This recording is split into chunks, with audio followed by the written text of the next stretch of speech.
Hey guys, welcome back. How are you? I hope you are doing well. If I'm doing this correctly, this should be Christmas. I might be a day late.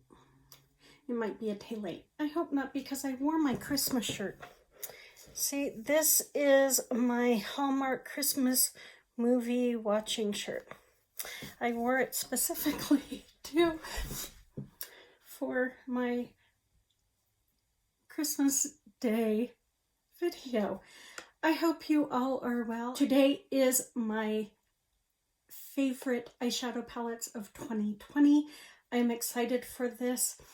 I have been working on this list for a good month or so.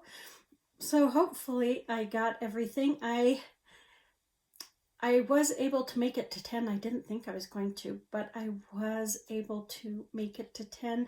And these are in no particular order. They range from dirt cheap at the drugstore to high end, not over $100 high end. That's just not in my price range, but they are definitely, they range the gamut. So let's talk about them. The first one, I want to get these out of the way. I just grabbed a few of these palettes because it is this collection of palettes that I truly love, and that is the e.l.f. Bite Size eyeshadow palettes. These are the quads. I dropped one somewhere. I actually had 4, but this one is the Berry Bad, and I have truffles, and then I have hot jalapeno. These are beautiful eyeshadows. Now, I would not say that the quads are all-inclusive in that you just need one of them. You know, some of them, yes, like truffles, you can get a complete look with, but hot jalapeno, this one is not one that you can just use on its own. At least I can't.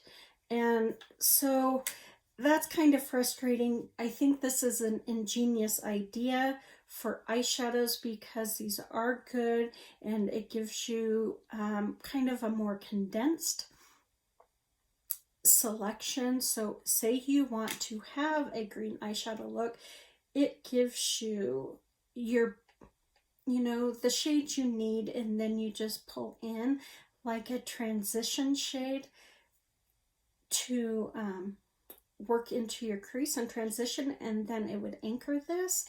So I think the formula of these e.l.f. eyeshadow quads are phenomenal. Now, much better than some of the other e.l.f. eyeshadow palettes I've had in the past. I think these are really good. Are they, you know, $50 eyeshadow palette worthy quality? No. They're $3, but for $3 you get really good quality eyeshadows, and that's the nice thing about those bite-sized palettes. And you don't have to buy all of them, you know. You can just pick the ones that suit you as a whole versus owning all of them. I have them all only because my friend gifted them to me. Otherwise, I probably wouldn't own them all.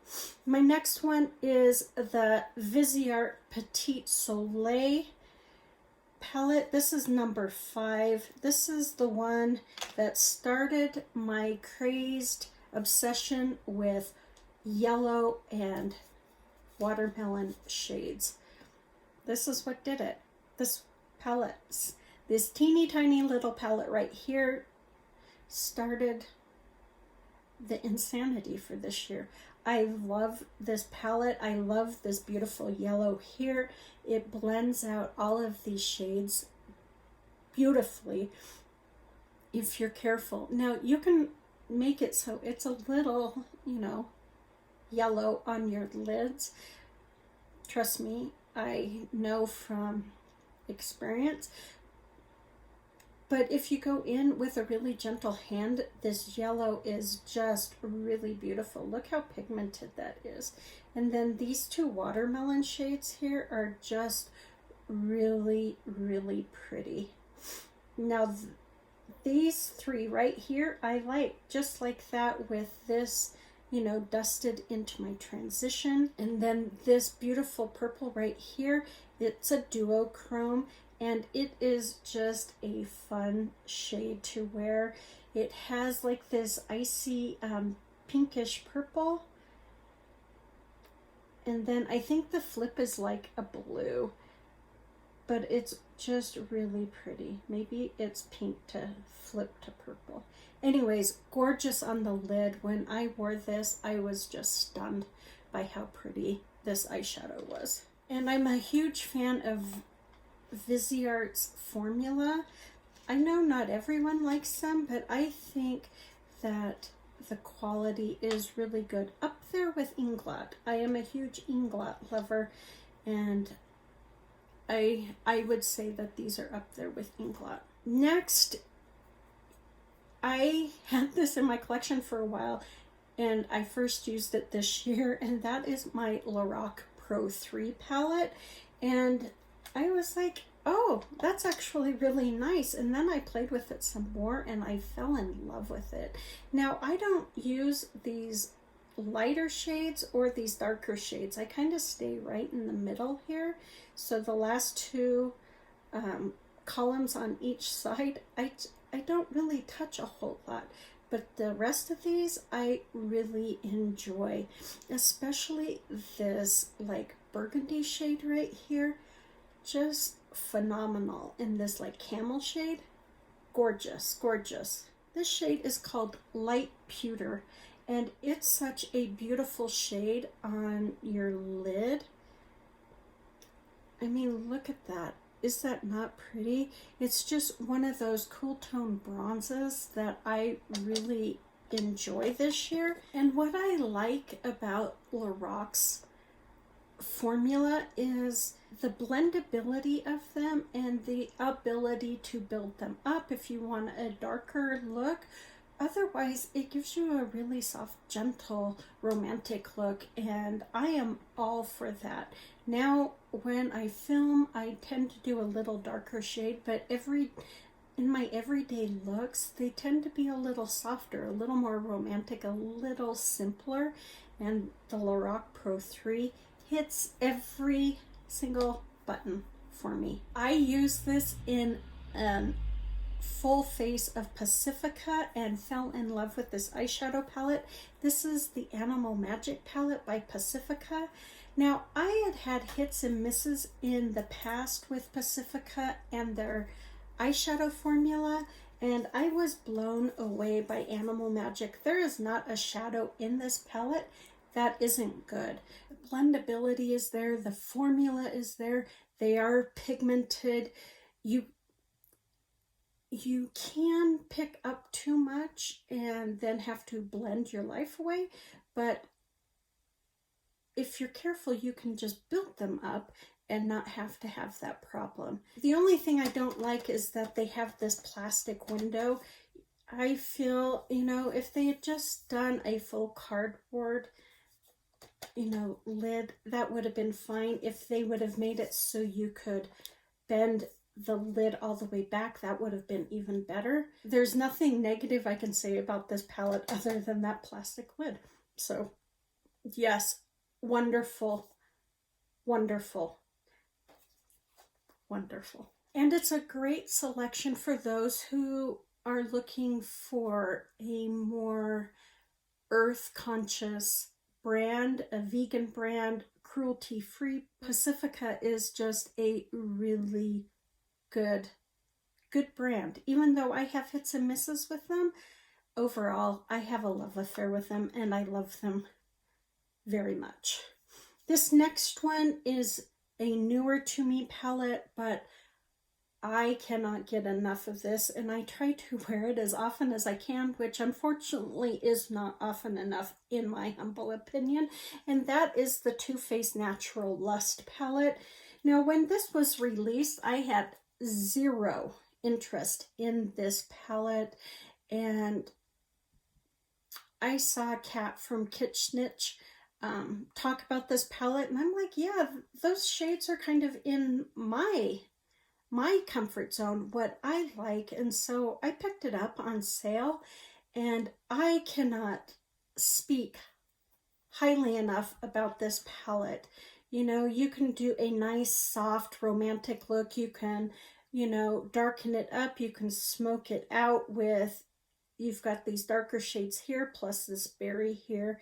You've got warm tones, cool tones, mid tones, you name it, they have it. Now this blue is really pretty. It's not my favorite in this palette, but it's definitely a very pretty shade. The only reason why it's not one of my favorites is because I'm really kind of going away from like blues and greens. Well, colorful looks in general, I say, as I have this really pinky peach eye on today. But in general, a lot of color on my looks I'm kind of pulling away from. I'm going back to neutrals, which is my comfort zone. And so this palette speaks to me. Other than this blue here, this palette is really, I don't want to say the only palette I need, but if it was the only palette I had, it would have everything that I need for me and what I'm craving at the moment as far as eyeshadows go. That is being said, with knowing that my next palette is the antithesis of the Natural Lust palette, and that is the Violet Voss Flamingo palette. This should not be of any surprise to any of you guys. I had a love affair with flamingos this year. I used this in quite a few looks. I did 5 looks, 1 palette with this. I did a couple of collabs with this palette, and I really enjoy this palette. Now, I have used this palette in the past, but I only ever used it in collaborations when people would ask me to use this palette. And when I did my 5 looks, 1 palette, I really saw the beauty of what this palette can create. Before, all I saw were these bright pops of color with these blues and like this duochrome pink up here. But after doing those multiple looks, I noticed that I can make a neutral eye with this. I can do a really soft romantic look. I can do my watermelon looks with my yellow and this shade right here, which is called Coral. We have Flamingo up here, watermelon. I could make that look that I so craved this year, but also I could do this really beautiful, you know, kind of earthy water, like ocean look. So I really found my legs as far as creating different looks using eyeshadow. This palette helped me really find my legs. Am I like this amazing talent? No, but this really helped me spread my wings and find that I can play with color and make beautiful looks. This next one took me by surprise. I was floored by what an amazing palette this was and what a beautiful color story. And that is BH Cosmetics Love in London. This is a beautiful cool toned palette. And I had this, I want to say, in Shop My Stash or in Weekly Product Pan, something like that. And I made multiple looks using this palette, and I am in love with this palette. Now, if I had just this and the Natural Lust palette, I would be in heaven. It would be a perfect fit for me because I'm trying not to get the shine on this palette. because you have these beautiful cool tones, but some of them have a little more warmth. There's some mid-tones in here. You've got these beautiful blues here, which are beautiful. You have this beautiful like blackened berry shade. And I really like this palette. Now, Prestige is one I like, as well as Palace. Those are the two shades. Prestige is by far my favorite because it is just one of those, you know, cooler, like bronzier shades that I just think are gorgeous. So that is Love in London. Gorgeous formula. BH Cosmetics does such a nice job with the majority of their eyeshadows that I have nothing bad to say about their eyeshadow formula. I love them. Period. This next one I got earlier in the year, and my friend asked me about it the other day, and I'm like, well, yeah, I love that palette, and that is Colourpop's Making Mauves. This is a beautiful, beautiful palette. Now, I haven't used it a ton singularly. I like to pull it out for a shadow here and there. I wish they had one more shade that was darker than this dark plum right here. One more shade would, I think, really seal the deal on this, because you have all these light tones, light tones, light tones, light tone, light tones, dark, and there's that missing step in between that I really wish it had. What it has are these shimmers. All three of these shimmers are just gorgeous. They wear beautifully and are absolutely stunning on the eye, and that's why I grabbed this, or for those three shimmers, because they are so beautiful. But as a whole, this palette is really nice to work with. If you like cooler tones, if you like mauve shades, this is a really nice palette. So Jaded should not be of any shock. I used this palette more than any other this year. This got a ton of use. Not only because I used this in, what was it, 7 looks, one palette, but I also used this in many of our Birthstone collab videos. This is a great palette. It is a nice jewel tone palette that complements my collection, because I don't have a lot of jewel tones. It's just not something I seem to have a lot in my collection. Now, there are two,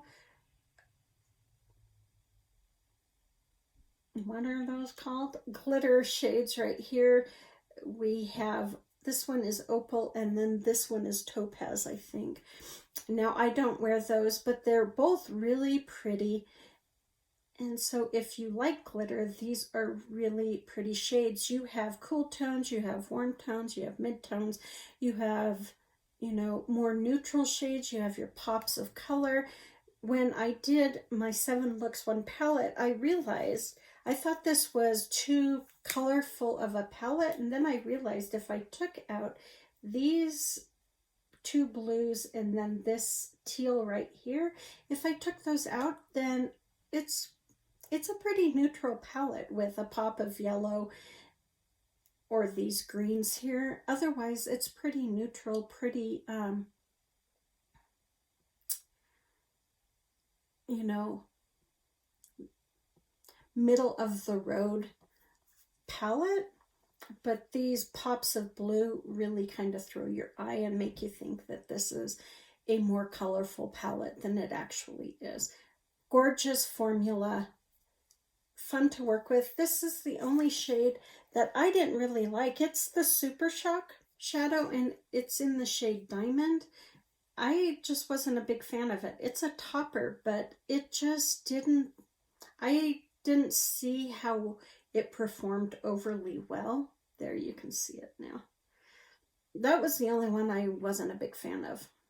minus the glitters, which I didn't use. All the rest are really nice. In the 10 spot is my Colored Raine Queen of Hearts palette. I brought this out last week to play with, to see if I really wanted to throw it into my top 10. And the look I made was so pretty. It was just a nice, natural, neutral look, because I didn't think I could make a neutral look using just this palette, because we have these pops of color. You know, you've got your red and this purple, or berry, I guess. You've got this purple here and this orange. And I didn't think I would be able to make just a simple neutral eye, and it was gorgeous. And I just used 3 shades. I think I used Princess here. What else? I think I used Duchess, and then I used this shade right here, which is Royal Highness. I think those are the 3 shades I used, and the look was stunning. Colored Raine has one of the best eyeshadow formulas, I feel, on the market. In my collection, I think they are one of the best. I have really good eyeshadow formulas, but I think Colored Raine's formula is just absolutely stunning. Very pigmented. They can get out of control really fast. So you need to take it slow with them, but they blend beautifully. So if you do get a little heavy-handed, you know, you just have to put some elbow grease into it and blend it out, and they blend beautifully and make a phenomenal look if you're careful. Now, I have created some pretty disastrous looks using Colored Raine's eyeshadows, only because I've picked up too much product and blew out a look. And that's all on me. It has nothing to do with their eyeshadow formula. That was user error, because their formula is phenomenal. So that is it for my 10 favorite eyeshadow palettes for 2020. Can you believe this year is done? I can't believe it. What are some of your favorite palettes for this year? Was there a certain type of look that you were enjoying this year, like me and my watermelon look? Or were you just kind of going with the flow? I would like to know. Did you try new looks this year? Try new techniques? Try new colors that you would never have tried before? I would like to know. I know I kind of pushed myself this year, especially with color. I really tried to learn how to control it a little bit better. And that meant I tried a few different techniques. There were many a fail, but for the most part, you know, I was pretty happy with 1 out of 3, which isn't bad when you're trying to learn. So yeah, let me know what some of your favorite eyeshadows were down below. I am completely interested. That is it, guys. Please take good care. Be safe. Be smart. Have a beautiful day. And I will see you on the next one, guys. Bye.